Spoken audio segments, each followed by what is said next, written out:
Good morning, everyone. Today we will go through an interesting topic. It is a poem, Razia the Tigress by Keki N. Daruwala. So stay tuned. Sheru शिकार करने में बड़ा माहिर था। उसे पवनों और उनके चलने की दिशाओं का बहुत अच्छा ज्ञान था। वह जानता था कि वे पहाड़ियों और घाटियों के ऊपर से होकर किस प्रकार चलती है।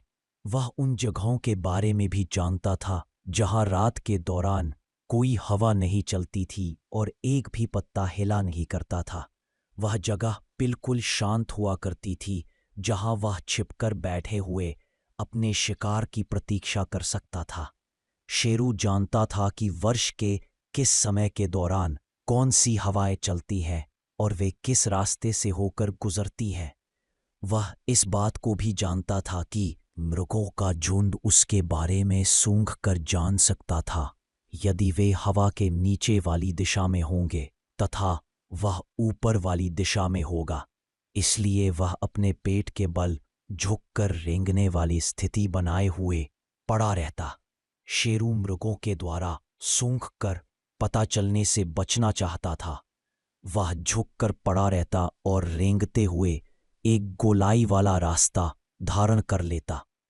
वह स्वयं को छोटी छोटी झाड़ियों तथा अन्य छोटे छोटे पौधों के पीछे छिपाए रखता।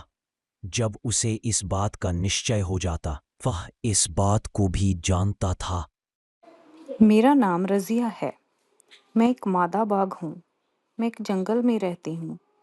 मैं अपने एक नर साथी और 2 नन्हे बच्चों के साथ यहाँ पे रह रही थी।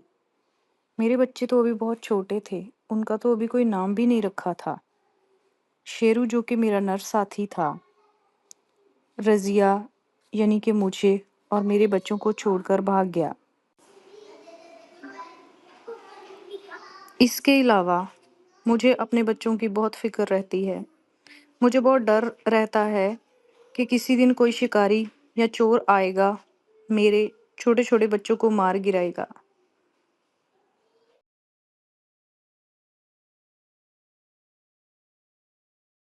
शेरू की अनुपस्थिति में रज़िया का दिल भय और दुख से भरा रहता है। वह डरती है कि शेरू के चले जाने पर जंगली लकड़बग्घे उसके बच्चों को शिकारी कुत्तों की भांति दबोच लेंगे और मार डालेंगे। इस प्रकार अब वह किस तरह अपने छोटे बच्चों को अकेले छोड़ सकती थी और उनके भोजन के लिए शिकार पर निकल सकती थी।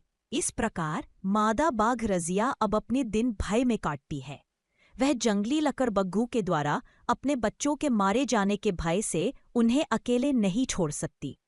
वह अपने बच्चों के लिए भोजन के रूप में कोई मांस या हड्डी की खोज करने के लिए नहीं जा सकती, किंतु उसे इससे भी बड़ा एक भय है। शिकारी चोर अपनी बंदूकें लिए हुए किसी भी समय दोबारा आ सकते हैं तथा माँ और उसके बच्चों को मार सकते हैं।